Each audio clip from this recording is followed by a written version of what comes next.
ذویل احترام زینت اسٹیج علماء کرام، بزرگوں، نوجوان ساتھیوں، عزیز طلباء، السلام علیکم ورحمۃ اللہ وبرکاتہ۔ الحمد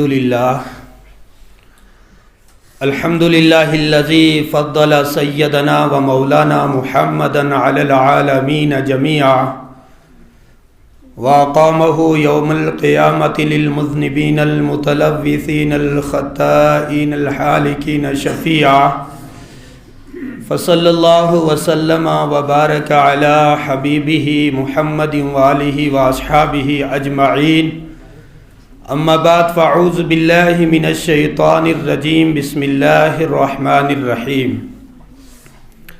لقد من اللہ علی المؤمنین اذ بعث فیہم رسولا، صدق اللہ المولانا العظیم وبلغنا رسولہ النبی الکریم۔ ہوں دل میں عشق ساقی کوثر لیے ہوئے، ہوں دل میں عشق ساقی کوثر لیے ہوئے، آنکھوں میں پھر رہا ہوں میں ساگر لیے ہوئے، آنکھوں میں پھر رہا ہوں میں ساگر لیے ہوئے، چھانوں جہاں کی خاک یا رسول اللہ آپ کی تلاش میں، چھانوں جہاں کی خاک آپ کی تلاش میں، یہ آرزو پھرے مجھے در در لیے ہوئے۔ ان محافل میں آنے کا ایک ہی مقصد ہے، اللہ اور اس کے رسول سے تعلق مضبوط ہو جائے، اور یہ تعلق ایسا ہو کہ جو صبح قیامت بھی کام آئے۔ آنکھوں میں پھر رہا ہوں میں ساگر لیے ہوئے، چھانوں جہاں کی خاک یا رسول اللہ آپ کی تلاش میں، یہ آرزو پھرے مجھے در در لیے ہوئے۔ ارے صدیق یار غار کی قسمت تو دیکھیے، صدیق یار غار کی قسمت تو دیکھیے، پہلو میں ہیں آج تک پیغمبر لیے ہوئے، پہلو میں ہیں آج تک پیغمبر لیے ہوئے، کعبے میں شوق سے چل کر پڑھو اذاں، فاروق ہیں حمایت داور لیے ہوئے۔ خورشید حشر جس کے مقابل نہ آ سکے، خورشید حشر جس کے مقابل نہ آ سکے، عثمان ہیں وہ رخ روشن لیے ہوئے۔ ارے کر لو کسی کی قوت بازو کا امتحان، حیدر ہیں ہاتھ میں در خیبر لیے ہوئے، حیدر ہیں ہاتھ میں در خیبر لیے ہوئے، اور نکالا تھا مسجد نبوی سے، نکالا تھا جن کو مسجد نبوی سے نبی نے، وہ پھر رہے ہیں آج تک بستر لیے ہوئے، وہ پھر رہے ہیں آج تک بستر لیے ہوئے، ہوں دل میں عشق ساقی کوثر لیے ہوئے، آنکھوں میں پھر رہا ہوں ساگر لیے ہوئے۔ حضرات محترم، کسی نے بڑی عمدہ بات کہی، چاہے بات کتنی سادہ ہی کیوں نہ ہو مگر بات میں بڑا دم ہے۔ انہوں نے کہا درود پڑھو ثواب ملے گا، درود پڑھو ثواب ملے گا، سلام پڑھو در نبی سے جواب ملے گا، سلام پڑھو در نبی سے جواب ملے گا۔ اللہ کا شکر ہے ہم درود بھی پڑھتے ہیں، سلام بھی پڑھتے ہیں۔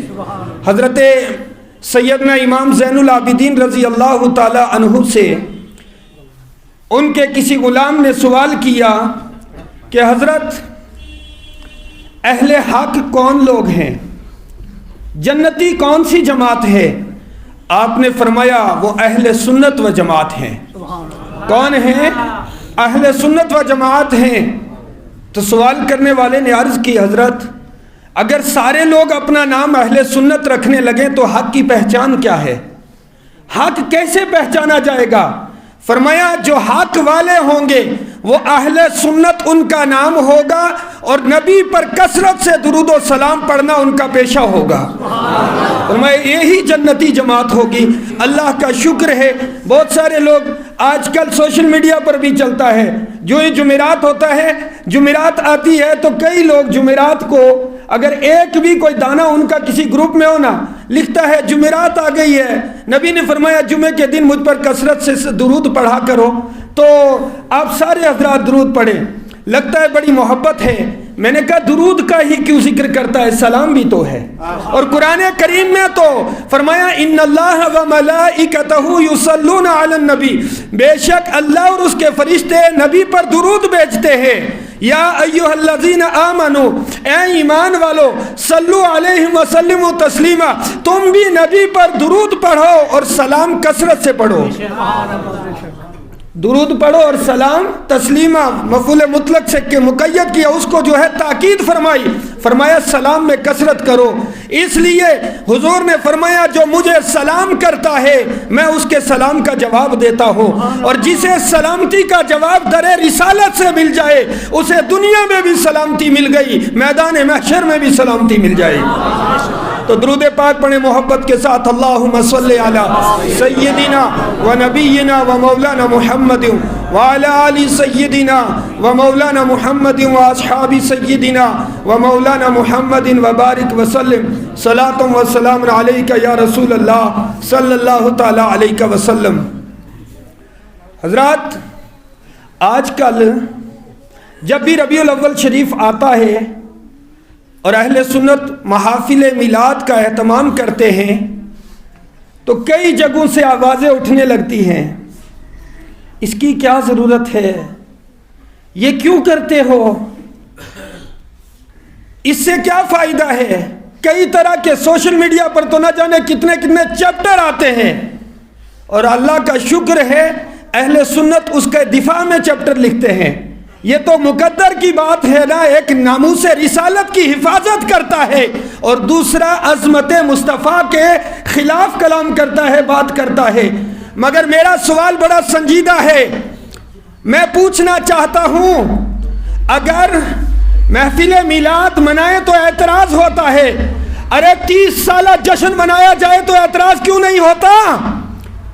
اور ہمیں اعتراض نہیں ہے، ہم کہتے ہیں تم 30 سالہ جشن مناؤ تاکہ لوگوں کو پتہ چلے تمہارے فرقے کی یہاں پر بنیاد پڑے، تمہاری جماعت کی پیدائش، تمہاری آمد کو یہاں 30 سال ہوئے ہیں، اس سے پہلے نہیں ہو۔ اس لیے اسلام تو بہت پہلے آیا تھا، جو شیخ العالم لے کر آئے تھے، شیخ بابا داؤد خاکی لے کر آئے تھے، جو شیخ حمزہ مخدومی رحمت اللہ علیہ لے کر آئے تھے، اور تم آج اگر 30 سالہ یعنی بتانا چاہتے ہو ہمیں یہاں پونچھ میں 30 سال ہو گئے، آپ نے ایک جشن سنا ہوگا یہاں 30 سالہ جشن ہوا تھا، ہمیں اعتراض نہیں، مگر اس جشن کا 30 سالہ ایک رسالہ بھی نکلا تھا، اس کے اندر لکھا ہوا تھا ہمارے مولوی صاحب میں بچپن سے ہی نبوت والے اوصاف پائے جاتے تھے۔ کیا لکھا تھا؟ معاذ اللہ رب العالمین، بچپن سے نبوت والے اوصاف۔ میں نے کہا یار جب نبوت کا دروازہ بند ہو گیا تو کسی میں نبوت والے اوصاف کس طرح پائے جاتے ہیں؟ پھر میں نے سمجھا کہ یہ بات آج کی نہیں ہے، ایک 30 سالہ جشن ہوا، ہمیں اس سے اعتراض ٹھیک ہے یار، تم نے جشن منایا، ہمیں بھی پتا چلے، لوگوں کو بھی پتا چلے تم آئے کب سے ہو۔ بات سمجھ میں آ رہی ہے نا؟ پھر ایک جشن 100 سالہ ہوا تھا قریب سن 80 کے آس پاس، جس جشن جو دارالعلوم دیوبند کا 100 سالہ جشن تھا، 100 سالہ جشن دارالعلوم، بتایا یہ کہ دارالعلوم اور اس کے نظریات کو 100 سال ہوئے۔ ہم نے کہا ہمیں بھی اعتراض نہیں، یہ الگ بات ہے۔ اس جلسے میں 3 کرسیاں ڈالی اسٹیج پر، علماء تو تھے ہی اسٹیج پر، اور ان 3 کرسیوں کے درمیان ایک بڑی اونچی کرسی ڈالی، اور اس کرسی کے اوپر اندرا گاندھی کو بٹھایا۔ کس کو بٹھایا؟ توجہ میری طرف ہے، اندرا گاندھی مہمان خصوصی تھی اس میں، تو اس بڑی والی کرسی پر اندرا گاندھی کو بٹھایا۔ حجت الاسلام حضور مولانا حامد رضا خان رحمت اللہ علیہ سرکار اعلیٰ حضرت کے شہزادے نے اس سال عرس رضوی پر بڑی خوبصورت بات فرمائی تھی۔ آپ نے فرمایا خوب رہی اوپر ساڑی نیچے داڑھی، کیونکہ سارے مولوی تو اسٹیج پر نیچے بیٹھے تھے، اندرا گاندھی کو اوپر بٹھایا تھا۔ یہ اپنا اپنا مقدر ہے کہ کس کے جلسے کا مہمان خصوصی کون بنتا ہے۔ تو کوئی 30 سالہ منائے ہمیں اعتراض نہیں ہے، کوئی 100 سالہ منائے ہمیں اعتراض نہیں ہے۔ ارے اگر ہم دنیا میں اعلان کر کے یہ پیغام دے دے دنیا والوں کو کہ 571 عیسوی 12 ربیع الاول پیر کے دن صبح صادق کے وقت مکہ کے ٹائم کے مطابق 4:45 پر اللہ رب العزت نے اس محبوب کو بھیجا جس کی آمد سے پہلے رب خود اعلان فرماتا ہے کنتو کنزا مخفیہ، میں ایک پوشیدہ خزانہ تھا، ثم فَأَرَدْتُ أَنْ أَظْهَرَهَا، پھر میں نے ارادہ کیا میں پہچانا جاؤں، فَخَلَقْتُكَ يَا محمد، اے محبوب پھر میں نے تیرا نور پیدا کر دیا۔ تو جس نے اللہ جسے اپنے آپ کو پہچاننے کے لیے جس ذات کو پیدا کرے، ہم اگر اس کی آمد کا جشن منائیں، ہم اسلام کی آمد کا جشن منائیں، بانی اسلام کا جشن منائیں، اعتراض ہوتا ہے۔ اب سمجھو یہ اعتراض کیوں ہوتا ہے، اس کی صرف ایک وجہ ہے کہ جب ہم یہ کہتے ہیں کہ 12 ربیع الاول کو آمینہ کے لال مکہ المکرمہ کی زمین پر آئے، اس سے بڑی پہلے نہ کوئی نعمت ملی نہ اس کے بعد کوئی نعمت ملے گی، تو مطلب صاف ہے، ہم اعلان کرتے ہیں ہمارا دین وہی جو محمد الرسول اللہ لے کر آئے، ہماری کتاب وہی جو محمد الرسول اللہ لے کر آئے، ہمارے اصول وہی جو آمینہ کے لال لے کر آئے، اور ہمارا عقیدہ وہی جو صحابہ نے ہمیں دیا ہے۔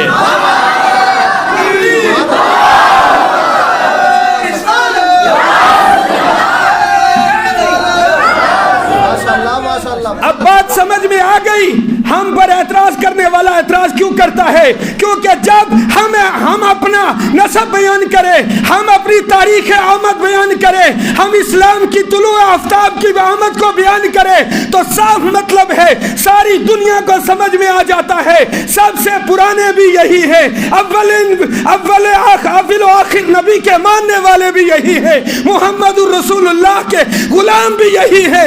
ارے صبح طیبہ میں ہوئی، بڑھتا ہے بارہ نور کا، صدقہ لینے نور کا، آیا ہے تارا نور کا۔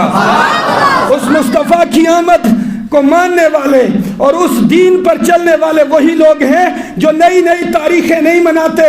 وہ کبھی نہیں کہتے ہمارے مذہب کی بنیاد کو اتنے سال ہوئے، بلکہ اگر وہ جلسہ رکھے تو وہ کہتے ہیں ہمارے مدرسے کی بنیاد کو اتنے سال ہوئے۔ مگر مطلق 30 سالہ جشن منانے والوں، تم نے اپنی تاریخ پیدائش بیان کی، ہمیں اعتراض نہیں ہوا جب ہم اپنی آمد کا جشن منائیں، ہم اسلام کی آمد کا جشن منائیں، ہم اللہ کی نعمت عظمیٰ کا شکر ادا کریں، تمہیں تکلیف کیوں ہوتی ہے؟ بہت اچھا، مسلم شریف کی حدیث اور صحیح السند حدیث ہے، جامع ترمذی نے بھی اسے روایت کیا اور شعب الایمان کے اندر بھی یہ روایت موجود ہے۔ اللہ کے رسول صلی اللہ علیہ وسلم کے صحابہ کی ایک جماعت مسجد نبوی میں بیٹھی ہے۔ کہاں بیٹھی ہے؟ مسجد نبوی میں بیٹھی ہے، محو گفتگو ہے۔ اتنے میں میرے اور آپ کے آقا، سارے نبیوں کے امام الانبیاء جناب محمد الرسول اللہ صلی اللہ علیہ وسلم اپنے حجرے سے باہر تشریف لائے اور صحابہ کے درمیان آئے۔ صحابہ نے چہرہ مصطفیٰ کی زیارت کی۔ اللہ کی عزت کی قسم، ساری کائنات کی نعمتیں ایک طرف، کوئی غوث ہو، کتب ہو، ابدال ہو، ولی ہو، رب نے چہرہ محبوب کی عظمت یہ رکھی ہے جس نے ایمان کی حالت پر میرے مصطفیٰ کے چہرہ اطہر کو دیکھا، وقت کا غوث بھی اس کا مقابلہ نہیں کر سکتا، وقت کا ولی بھی نہیں کر سکتا۔ میں نے عرض کی مولا، اگر نمازوں سے عظمت بڑھتی ہے، روزوں سے طہارت بڑھتی ہے، اور اگر جو ہے ریاضات و عبادات سے منزلیں اونچی ہوتی ہے، تو جس نے جنگ احد میں صرف مصطفیٰ کا چہرہ دیکھا، تلوار لے کر نکل پڑا، شہید ہو گیا۔ مصطفیٰ فرماتے ہیں عملہ قلیل اجرہ عظیم، ارے اس کا عمل تھوڑا ہے، اجر بڑا ہے، عمل تھوڑا ہے، اجر بڑا ہے۔ یہ بڑا اجر کیوں ملا؟ یہ محض اس وجہ سے ملا کہ رخ مصطفیٰ کو دیکھا۔ ارے جس کا کلمہ پڑھا اسے دیکھا۔ اللہ کی قسم لوگوں، میں اور آپ اس کلمے کی عظمت کو کیا سمجھ سکے؟ قربان چاہیے، میرے نبی کی آمد سے پہلے رب ذوالجلال نے فرمایا کنت کنزا مخفیہ، میں ایک پوشیدہ خزانہ تھا، میں نے پھر ارادہ کیا میں پہچانا جاؤں۔ محبوب میں نے تیرے نور کو پیدا کیا، یہ نور 14,000 برس تک اپنے رب کی اس طرح عبادت کرتا رہا کہ اس عبادت میں کوئی اور شریک نہیں تھا۔ ایک اللہ کے حبیب کا نور تھا، دوسری رب کی ذات تھی، تیسرا کوئی عبادت میں شریک نہیں۔ پھر رب ذوالجلال نے ارادہ فرمایا مخلوق کو پیدا کرے، اس نور سے ایک شعاع کو پیدا کیا، اسے 4 حصوں میں تقسیم کیا، اسی سے عرش بنا، اسی سے لوح بنی، اسی سے کرسی بنی، اسی سے قلم کو بنایا۔ جب رب نے قلم کو بنایا ارشاد فرمایا اے قلم لکھ۔ قلم نے عرض کی مولا کیا لکھوں؟ اللہ نے فرمایا لکھ لا الہ الا اللہ۔ قلم نے لکھا، 70,000 سال لگ گئے۔ کتنے سال؟ 70,000 سال لگ گئے۔ جب رب نے یہ پورا ہو گیا، میرے رب نے فرمایا اے قلم لکھ۔ عرض کی مولا کیا لکھوں؟ فرمایا محمد الرسول اللہ صلی اللہ علیہ وسلم۔ عرض کی مولا کہ یہ کون سی ہستی ہے جس کا نام میں تیرے نام کے ساتھ لکھوں؟ رب نے فرمایا اے قلم، اگر میں اسے نہ پیدا کرتا تو میں نے تجھے بھی پیدا نہیں کرنا تھا۔ کہ یہ قلم اتنا بڑا ہے کہ اگر سارے آسمانوں اور سارے زمینوں کو چھیل کر کاغذ بنا لیا جائے اور اس قلم پر رکھ دیا جائے تو یہ سارے زمین اور آسمان کے کاغذ اس قلم پر ایسے ہی ہیں جیسے ایک میدان میں یا ایک جنگل کے اندر ایک انار کا دانہ ہو۔ یہ حیثیت ہے۔ اب یہ قلم کتنا بڑا ہے؟ جب قلم سے رب نے فرمایا لکھ میرے محبوب کا نام محمد الرسول اللہ، تو قلم پر 7,000 سال تک لرزہ طاری رہا۔ کتنے ہزار؟ پھر 7,000 سال قلم بے ہوش ہو گیا۔ اگلے 7,000 سال میں قلم کو ہوش آیا، تب 70,000 سال مزید لگا کے قلم نے محمد الرسول اللہ لکھا۔ عرض کی مولا میں نے تو اتنے سالوں میں یعنی 1,61,000 سال میں لا الہ الا اللہ محمد الرسول اللہ لکھا ہے۔ مولا اب اسے پڑھے گا کون؟ فرمایا میرے محبوب کی آخری امت ہوگی اور ان میں سے جو چاہے گا ایک دن کے اندر 70,000 مرتبہ پڑھ لے گا۔ کتنا پڑھ لے گا؟ یہ نعمت ہمیں ملی ہے۔ اللہ اکبر۔ موسیٰ علیہ السلام نے رب کی بارگاہ میں عرض کی پروردگار مجھے کوئی وظیفہ دے جو میں پڑھا کروں۔ رب ذوالجلال نے ارشاد فرمایا موسیٰ پڑھا کرو لا الہ الا اللہ محمد الرسول اللہ۔ عرض کی مولا یہ چھوٹا سا وظیفہ ہے، مجھے کوئی بڑا وظیفہ چاہیے۔ رب نے ارشاد فرمایا موسیٰ اگر ساتوں زمین آسمان کو ایک پلڑے میں رکھ دیا جائے اور اس کلمے کو ایک پلڑے میں رکھ دیا جائے تو ساتوں زمین آسمان پر یہ پلڑا بھاری ہو جائے گا۔ اس کلمے کو یہ کلمہ بھاری ہو جائے گا۔ اللہ کا شکر ہے رب نے ہمیں اس کلمے کا جو ہے حامل بنایا، ہمیں یہ نعمت عظمیٰ دی۔ میرے دوستو مکان، بیوی، بچے، جائیداد، زمین، گاڑیاں، ساری چیزیں ایک طرف ہیں، مگر اللہ کی قسم جو کلمہ طیبہ ہمیں ملا ہے اس نعمت کا کوئی مقابلہ نہیں ہو سکتا، اس کا کوئی بدل نہیں ہو سکتا۔ صحیح مسلم شریف کی حدیث ہے، میں عرض کر رہا تھا اللہ کے رسول صلی اللہ علیہ وسلم مسجد نبوی میں آئے، صحابہ رخ مصطفیٰ کی زیارت کرنے لگے۔ کون سا رخ مصطفیٰ؟ اللہ اکبر۔ صحابہ خود بیان کرتے ہیں، حضرت برا بن عازب صحابی رسول فرماتے ہیں میں 14ویں رات کے چاند میں مصطفیٰ کی بارگاہ میں حاضر ہوا، میں نے دیکھا سرکار نے ایک سرخ دھاری والی چادر کو اور رکھا ہے، ایک نظر رخ مصطفیٰ کو دیکھا، ایک نظر چاند کو دیکھا، پھر رخ مصطفیٰ کو دیکھا، بہت دیر تک موازنہ کرتا رہا، میں اس نتیجے پر پہنچا کہ رخ مصطفیٰ چاند سے زیادہ خوبصورت ہے۔ کان الشمس تجری فی وجہہ، گویا کہ چاند سورج حضور کے چہرے میں پہر رہے ہیں، حضور کے چہرے میں چل رہے ہیں۔ قربان جائیے اللہ کی قسم، رب نے اتنا بڑا احسان ہم پر کیا، ہمیں یہ کلمہ طیبہ دیا، مگر ہمیں اس کی قدر نہیں ہے۔ صبح میں کسی کے پیچھے لگے ہوتے ہیں، دوپہر میں کہیں ہوتے ہیں، شام کو کہیں ہوتے ہیں، یہ ایمان کی نشانی نہیں ہے۔ ارے ایمان تو اس چیز کا نام ہے کہ جب آپ نے اللہ کی وحدانیت کا، رسول ہاشمی صلی اللہ علیہ وسلم کی رسالت کا، قرآن کے حق ہونے کا اور قیامت کے دن کے قائم ہونے کا یقین کر لیا، پھر دنیا کی کوئی طاقت آپ کو گمراہ نہ کر سکے، پھر کوئی آپ کو راہ راست سے ہٹا نہ سکے۔ انہیں جانا، انہیں مانا، نہ رکھا غیر سے کام، للہ الحمد میں دنیا سے مسلمان گیا، بس اللہ کی تعریف کرتے ہوئے دنیا سے جائے۔ رسالت اہل سنت، جشن عید میلاد النبی، واہ واہ، سبحان اللہ سبحان اللہ۔ حضرات محترم، آج کل یو ٹرن بھی چل رہا ہے، اکثر یو ٹرن سرکاریں آتی تھی، اب یو ٹرن مذہب بھی آ گیا ہے۔ ان کے باپ دادا نے اپنی کتابوں میں لکھا، اگر صحیح روایات کے ساتھ بھی محفل میلاد پڑھی جائے تو انہوں نے لکھا بدعت و حرام ہے، اور یہی تک نہیں لکھا بلکہ یہ بھی لکھا کہ اہل حنود کے جو ان کے معبودان باطل ہیں ان کے جنم دن کی طرح ہے، معاذ اللہ، کنہیا کے جنم دن کی طرح ہے۔ آج میں مولانا ابرار صاحب کی وساطت سے ان ظالموں سے سوال کرتا ہوں، اب تمہارے ہاں بھی پوسٹر نکلا ہے مسجدوں میں میلاد منانے کا، ارے اگر تم نے رشید احمد گنگوئی کے اس بکواس سے توبہ کر لی ہے، آؤ اشرف علی تھانوی کے کفر سے بھی توبہ کرو، اسماعیل دہلوی کی بکواس سے بھی توبہ کرو۔ ارے یہ تھوڑا تھوڑا کیوں، یہ ہمیں پتا ہے تم میلاد مصطفیٰ کے جو جلسے منا رہے ہو یہ کسی خلوص کی بنیاد پر نہیں، بلکہ تمہیں پتا ہے آج میڈیا کے دور میں تم ایکسپوز ہو چکے ہو، تمہارا چہرہ کھل چکا ہے، غرب سے شرق تک، شمال سے جنوب تک، ہر جگہ دیوانے مصطفیٰ کا میلاد مناتے نظر آ رہے ہیں۔ تمہیں روٹیوں کے لالے پڑ گئے، تم اپنی روٹیوں کے چکر میں پڑے ہو، تمہیں نبی سے محبت نہیں ہو گئی۔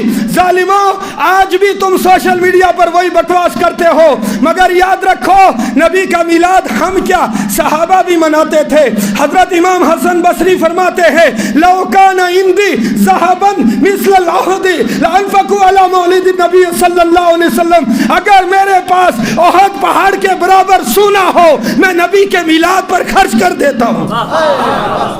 اگر اتنا سونا بھی ہو تو بھی نبی کے میلاد پہ خرچ کر دوں۔ حضرت سری سکتی رحمت اللہ علیہ فرماتے ہیں جو شخص محفل میلاد میں گیا وہ جنت کے باغوں میں سے ایک باغ میں گیا۔ مسجد نبی میں صحابہ بیٹھے ہیں، میرے نبی تشریف لائے، فرمایا ما اجلسکم، تمہیں کس چیز نے بٹھایا ہے، تم یہاں کیوں بیٹھے ہو؟ صحابہ نے عرض کی یا رسول اللہ جلسنا، ہم اس لیے بیٹھے ہیں نشکر اللہ، ہم اللہ کا شکر ادا کریں، ونحمدہ، اور اس کی حمد کریں۔ کیوں؟ علامہ ہدانا، اس بنیاد پر کہ اللہ نے ہم کو ہدایت دی، لدیننا، ہمارے دین کے لیے، یعنی اللہ نے دین اسلام کے ذریعے ہمیں ہدایت عطا کی، اس پر اللہ کا شکر بھی کریں، اللہ کی حمد بھی کریں۔ وَبِكَ مَنَّ عَلَيْنَا یا رسول اللہ، آپ کے ذریعے رب نے ہم پر احسان کیا ہے، آپ کے ذریعے رب نے احسان کیا۔ حضور نے فرمایا میرے صحابہ کیا تم اس پر قسم کھا سکتے ہو؟ صحابہ حیران ہوئے، حضور قسم کیوں ہم سے لیتے ہیں؟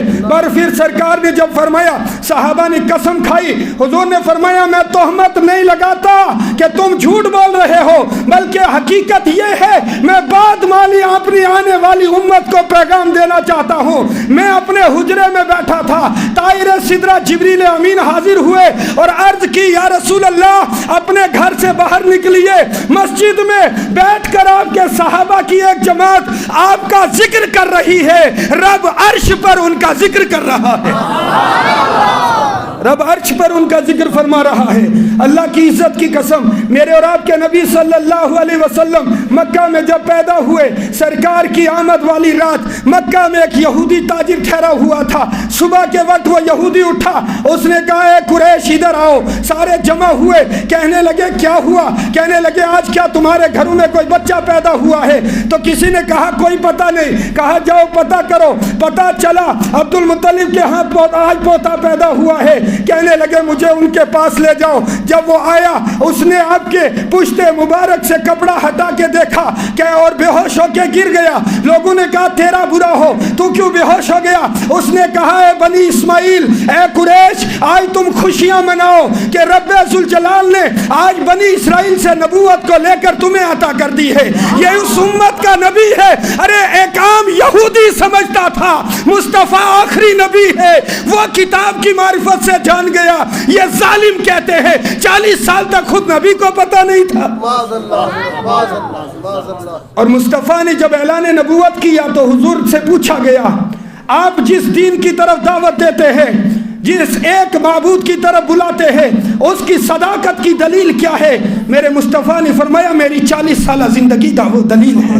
میں نے 40 سالہ زندگی میں کبھی بھی نہ جھوٹ بولا، نہ کسی سے خیانت کی، نہ دھوکہ دیا، نہ کسی پر ظلم کیا۔ میری 40 سالہ زندگی کھلی کتاب ہے اور اس بات کی دلیل ہے کہ اللہ ایک ہے۔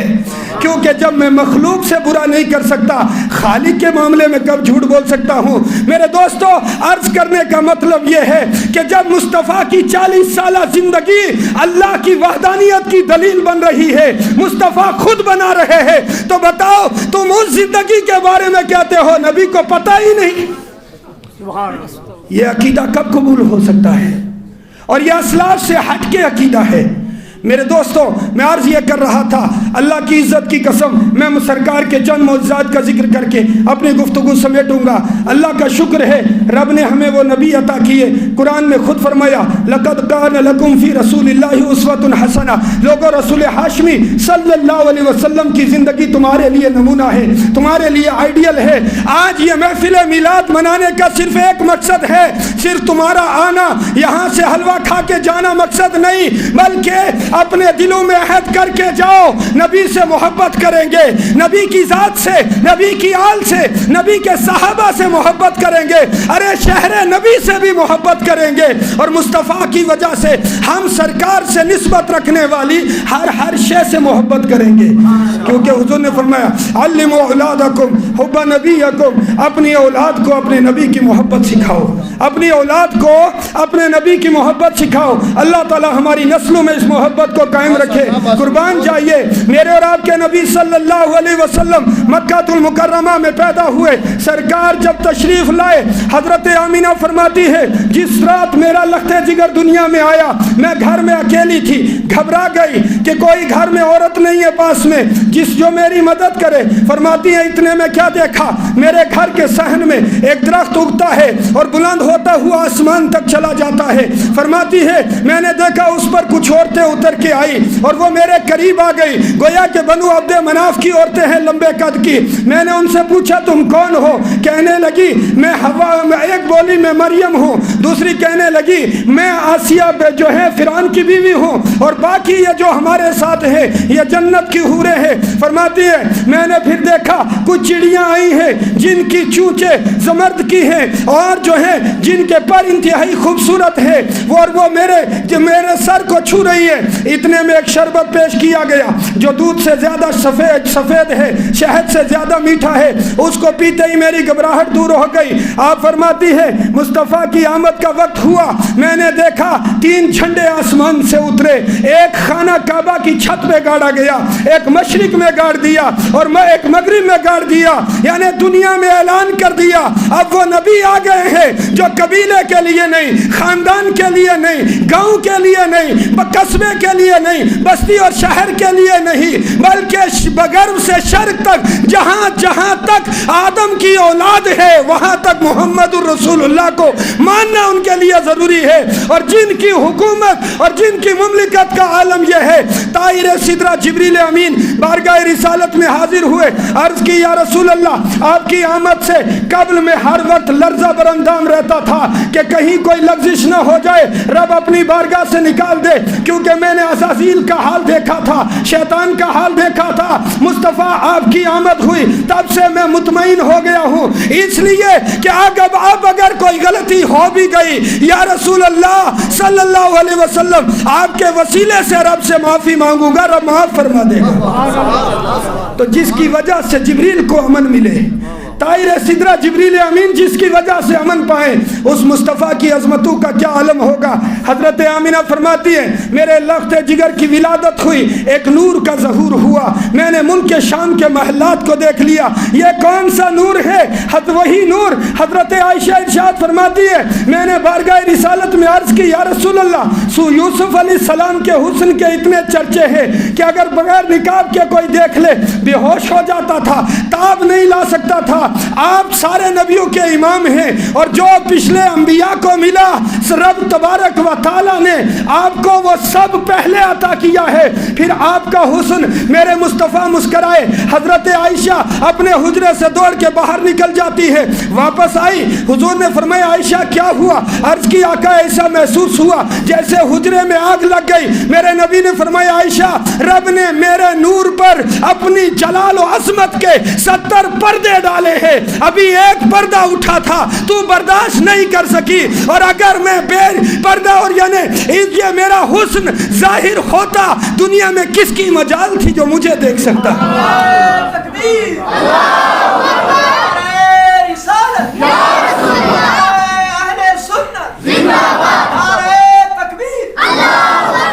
بہت اچھا ماشاءاللہ۔ ایک بار میرے اور آپ کے نبی صلی اللہ علیہ وسلم صلی اللہ علیہ وسلم ایک انصاری کے باغ میں گئے، جی وہ انصاری بڑی مشقت سے اپنے باغ میں پانی ڈال رہا تھا۔ حضور نے فرمایا اگر تو کہے تو میں تیرا باغ سیراب کر دوں۔ اللہ اللہ اس نے عرض کی یا رسول اللہ میرے پاس اتنی سکت نہیں، میں کسی کو اجرت پر دے نہیں سکتا، خود محنت کرتا ہوں۔ حضور نے فرمایا اچھا ایسا ہے تم مجھے 100 کھجوریں دے دینا، میں تمہارا سارا باغ سیراب کر دوں۔ ان انصاری نے یہ معاہدہ قبول کر لیا۔ حضور باغ میں پانی دینے لگے، تھوڑی دیر میں انصاری روک کے دوڑ کے آیا، کہنے لگا یا رسول اللہ بس اگر اور پانی پڑا تو باغ ہی برباد ہو جائے گا، پانی بہت ہو گیا۔ میرے نبی نے 100 کھجوریں لی، اپنے صحابہ میں تقسیم کی، اس انصاری کو بھی کھانے کے لیے دی۔ جب سب کھا چکے تب حضور نے انصاری کو بلایا، فرمایا لے اپنی کھجوریں واپس لے جا۔ جب اس نے کھجوریں لی وہ قسم کھا کے کہتے ہیں کہ میں نے دیکھا صحابہ نے بھی کھجوریں کھائی، حضور نے بھی کھائی، میں نے بھی کھائی، مگر 100 میں سے ایک کھجور بھی کم نہیں ہوئی تھی۔ کھجور وہ یوں کی یوں ہی تھی۔ اتنا ہی نہیں، غزوہ تبوک سے میرے مصطفیٰ واپس آئے، واپسی میں زیادہ سفر ختم ہو گیا، صحابہ پتے جھاڑ کے کھاتے ہیں۔ آخر یہ تھا وہ درس جو ہمارے لیے تھا کہ اگر اسلام کی خاطر تمہیں پتے بھی کھانا پڑے تو کھانے کے لیے تیار ہو جانا، مگر اسلام کا دفاع کرنا، یہ نہیں کہنا پیٹ میں روٹی نہیں ہے اسلام کا دفاع کیسے کرے، اسلام کی محافظت کیسے کرے، یہ تو درس تھا۔ مگر انعام دیکھیے، میرے نبی ایک مقام پر ٹھہرے، فرمایا کسی کے پاس کچھ کھانے کے لیے ہے؟ صحابہ نے عرض کی یا رسول اللہ کچھ نہیں۔ فرمایا توشہ دان جھاڑو کچھ نکل آئے گا۔ جب توشہ دان جھاڑا گیا اس میں سے 7 کھجوریں نکلی۔ کتنی؟ 7 کھجوریں نکلی۔ میرے نبی نے دسترخوان لگا دیا، لگوا کے فرمایا اس کے اوپر ہاتھ رکھا، اللہ نے جو چاہا مصطفیٰ نے پڑھا، فرمایا ایک ایک جماعت آتی جائے کھجوریں کھاتی جائے، مجھے ایک ایک جماعت آتی ہے کھجوریں کھاتی ہے، حضور کے ہاتھ کے نیچے سے نکال کے حضرت اس دن غالباً 3500 کے قریب صحابہ کی جماعت ہے، سب کھجوریں کھا چکے۔ حضور حضرت علی فرماتے ہیں جب سب فارغ ہوئے مصطفیٰ نے ہاتھ اٹھایا، ہم نے دیکھا وہ 7 کھجوریں وہی موجود ہے۔ سبحان اللہ، اللہ اکبر۔ حضرت علی شیر خدا فرماتے ہیں اس دن جو کھجوریں میں نے کھائی بعد میں ان کی گٹھلیوں کو گنا تو تنہا 70 کھجوریں میں نے کھائی تھی۔ سبحان اللہ، مالک کونین ہے، گو پاس کچھ رکھتے نہیں، ارے دونوں جہاں کے خزانے ہیں ان کے ہاتھ میں، قربان جائیے۔ میرے نبی صلی اللہ علیہ وسلم نے فرمایا ابو ہریرہ ان کو اٹھا کے رکھ لو، کام آئیں گی۔ فرماتے آگے جب بھی حضور کہیں قیام کرتے فرماتے ابو ہریرہ اپنا توشہ دان لاؤ، وہی 7 کھجوریں، مصطفیٰ کا ہاتھ، دسترخوان، وہی صحابہ کھا رہے ہیں، ہاتھ اٹھتا ہے تو کھجوریں موجود ہیں۔ چلتے چلتے کہتے یہاں تک کہ مدینہ کی وادی کے آثار نظر آئے۔ حضور نے فرمایا ابو ہریرہ اسے اٹھا کے رکھ لو اور جب تک چاہنا اسی سے کھانا.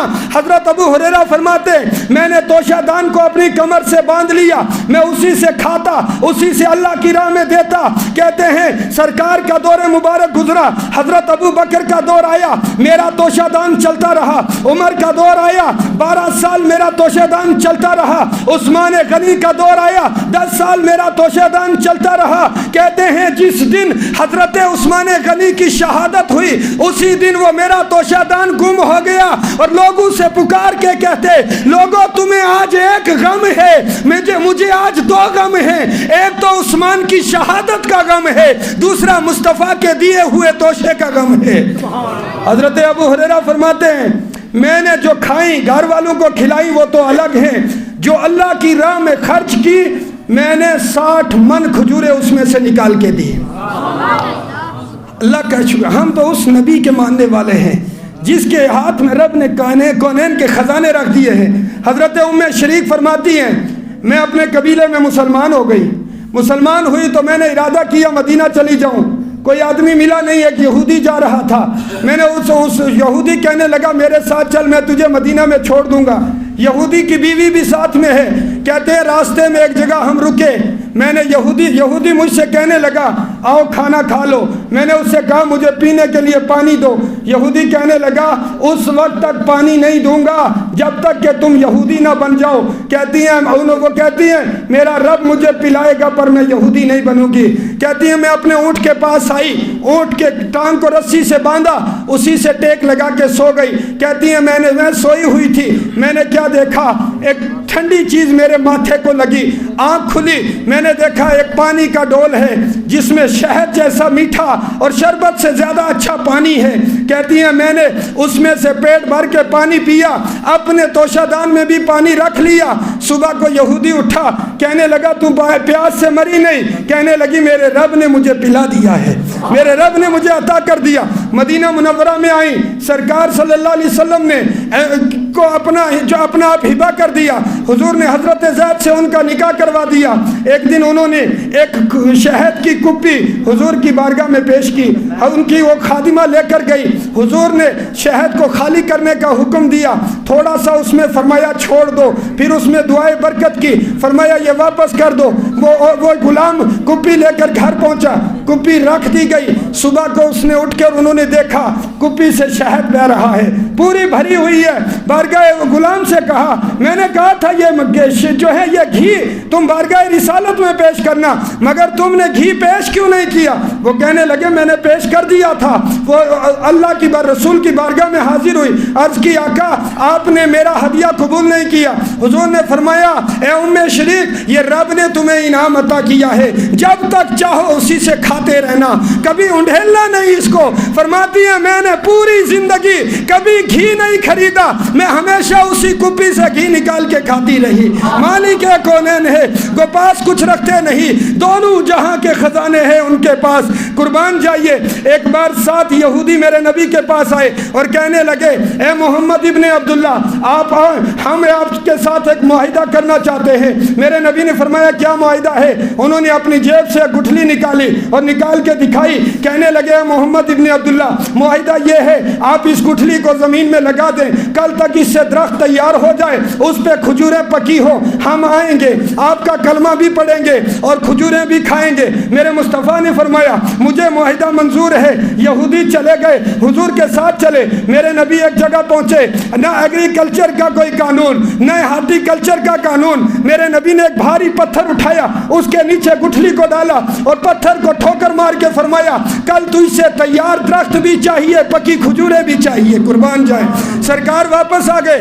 دوسرے دن یہودی آئے, کہنے لگے محمد ابن عبداللہ چلیے آپ اپنا وعدہ پورا کریں, ہم اپنا وعدہ پورا کریں گے. میرے نبی نے فرمایا چلو. یہودی پیچھے پیچھے, میرے نبی آگے جا رہے ہیں. یہودی آپس میں خسر پسر کرتے ہیں, ایک دوسرے سے کہتے محمد بڑے اعتماد سے جا رہے ہیں, تم نے گٹھلی نکالی بھی تھی یا نہیں؟ اس نے جیب سے گٹھلی نکال کے دکھائی. وہ کہنے لگا گٹھلی میرے پاس ہے، یہ کیا دکھائیں گے؟ مگر جب پتھر کے پاس پہنچے درخت بھی تیار تھا، کھجوریں بھی پکی تھی، سبحان اللہ، کھجوریں بھی پکی تھی۔ میرے نبی نے فرمایا چڑھو اور کھجوریں کھاؤ۔ یہودی کھجوریں کھانے لگے۔ میرے نبی نے فرمایا یہ بتاؤ لذت کیسی ہے؟ کہنے لگے لذت تو بہت پیاری ہے مگر ایک بات حیران کرنے والی ہے۔ فرمایا حیران کس بات نے کیا؟ کہنے لگے ان کھجوروں میں گٹھلی ہی نہیں ہے۔ میرے نبی نے فرمایا ظالموں، مجھے پتا تھا تم گٹھلی نکال لو گے، اس لیے میں نے پتھر سے کہا تھا تو اسے تیار درخت بھی چاہیے، پکی کھجوریں بھی چاہیے۔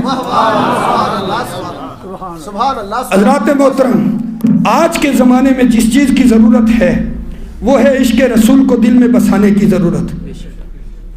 اعلیٰ حضرت فرماتے ہیں اے رضا خود صاحب قرآن ہے مداح حضور، یعنی صاحب قرآن رب ذوالجلال خود نبی کی تعریف فرماتا ہے، اے رضا خود صاحب قرآن ہے مداح حضور، تجھ سے پھر کب ممکن ہے مدحت رسول اللہ کی، مٹ گئے مٹتے ہیں مٹ جائیں گے عدا تیرے، نہ مٹا ہے نہ مٹے گا کبھی چرچا تیرا۔ قربان جائیے، اللہ کا شکر ہے اس پرفتن دور میں بھی ہم اہل سنت ہے، جماعت حق پر قائم ہے، ہمیں اپنی یہ امانت اپنی نسلوں کو دینی ہے، مگر یاد رکھے دین کی بقا صرف اس بات پر منحصر ہے کہ ہم رسول اللہ کی اتباع بھی کریں، آخری وقت میں کلمے کا نصیب ہونا اس بنیاد پر ہوگا، کیونکہ آج کا جو ماحول ہے میرے نبی نے فرمایا سیاتی زمان علی امتی، میری امت پر ایک ایسا زمانہ آئے گا لا یبقى الاسلام الا اسمه ولا يبقى القرآن الا رسمه، کہ ان میں اسلام باقی نہیں رہے گا، صرف اسلام کا نام رہ جائے گا، قرآن باقی نہیں رہے گا، صرف رسم قرآن ہی رہ جائے گی۔ آج ضرورت ہے ہم اپنے بچوں کو اپنے نبی کی محبت بھی سکھائیں، کتاب اللہ کی تعلیم بھی دے، اللہ کے احکامات کی پیروی کرنے کی تعلیم بھی دے۔ میرے رسول نے فرمایا بچہ جب 7 سال کا ہو جائے اسے نماز پر لگاؤ، جب 10 سال کا ہو جائے اسے مار کے نماز پڑھاؤ اور اس کا بستر الگ کر دو۔ میرے دوستو، اللہ کی عزت کی قسم، نماز دین کا ستون ہے۔ کوئی 25 سال میں شروع کرتا ہے، کوئی 40 میں کرتا ہے، کوئی کہیں کرتا ہے، مگر فرمایا میدان محشر میں اس وقت تک کسی انسان کو ہلنے کی اجازت نہیں ہوگی جب تک کہ رب اس سے یہ نہ پوچھ لے اینا یفنع الشباب، زندگی جوانی کہاں گزاری اور زندگی میں کیا کیا۔ میرے دوستو، مرنا تو ہے، اللہ کے حضور حاضر تو ہونا ہے، اس سے پہلے اپنے من کو صاف کرے۔ کوئی آدمی دعویٰ کرے نبی سے محبت کا، سنے میرے مصطفیٰ صلی اللہ علیہ وسلم کا سچا عاشق وہی ہے جو مسجد کا نمازی ہے، جو رسول اللہ کی اتباع کرنے والا ہے، جو پڑوسیوں کو تکلیف نہیں دیتا، جو رشتہ داریاں منقطع نہیں کرتا، وہی حقیقی معنوں میں میرے مصطفیٰ کا فرما بردار بھی ہے، سچا عاشق بھی ہے۔ صرف نعرے سے کام نہیں ہوگا، عملی زندگی میں ہمیں یہ ثابت کرنا ہوگا۔ لوگوں، ہم سے پہلے بہت سارے لوگ دوڑے، آخر دوڑ کے قبر کے کنارے ہی پہنچے۔ میں نوجوانوں سے گزارش کروں گا، حضور نے فرمایا جس قوم کے اکثر نوجوان فاسق ہو جائیں اور اس کی عورتیں بے حیا ہو جائیں، اللہ نہ ان کی کوئی عبادت قبول کرتا ہے نہ دعا قبول کرتا ہے۔ ہمیں اپنے آپ کو بدلنا ہوگا۔ مصطفیٰ سے محبت کا دعویٰ ہے، حضرت سیدی سکتی رحمت اللہ علیہ اور حضرت ذوالنون مصری کے تعلق سے آتا ہے، خانہ کعبہ کے پاس پہنچ کر لبیک کہتے ہوئے رک گئے، لبیک اللہم لبیک کہنا چاہتے تھے۔ کسی نے پوچھا تلبیہ کیوں نہیں پڑھتے؟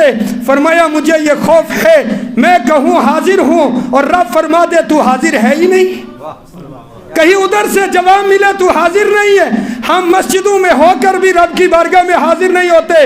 ارے ارشاد فرمایا جو شخص چاہتا ہے رب مجھ سے کلام کرے اسے چاہیے قرآن پڑھا کرے، اور جو چاہتا ہے میں رب سے باتیں کروں وہ نماز پڑھا کرے، کیونکہ بندہ نماز میں رب سے کلام کرتا ہے۔ میرے دوستو، جب بندہ نماز میں ہوتا ہے اللہ اپنے اور بندے کے درمیان سے سارے حجاب ہٹا دیتا ہے، اور بندہ جب سجدے میں ہوتا ہے سب سے زیادہ اپنے رب کے قریب ہوتا ہے۔